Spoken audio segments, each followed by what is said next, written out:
எல்லோருக்கும் வணக்கங்க. இன்னைக்கு நம்ம பார்க்கக்கூடிய முத்ராஸ் வந்து குபேர முத்ரா. இந்த முத்ராஸ் எப்படி பண்ணுறது அப்படின்னா, உங்களோட சுண்டு விரலையும் மோதிர விரலையும் மடக்கி உள்ளங்கையில் வச்சுக்கணும். மீதி விரல்கள் வந்து ஒன்றோடு ஒன்று ஒட்டி இருக்கணும். இந்த முத்ராஸ் வந்து நிற்கும் போது நடக்கும் போது பண்ணலாம். இல்லை அப்படின்னா சுகாசனா பொசிஷனில் பண்ணுறது நல்லது.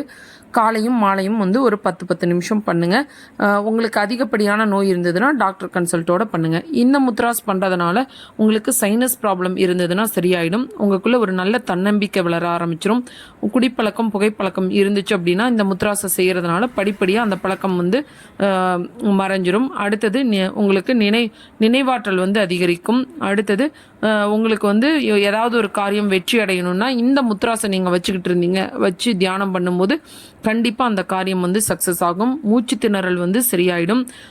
உயர் லட்சியம் அடைகிறதுக்கு இந்த முத்ராஸ் வந்து ரொம்பவே ஹெல்ப்ஃபுல் பண்ணும். இந்த பதிவு பிடிச்சிருந்தனா லைக் பண்ணுங்கள், ஷேர் பண்ணுங்கள், சப்ஸ்கிரைப்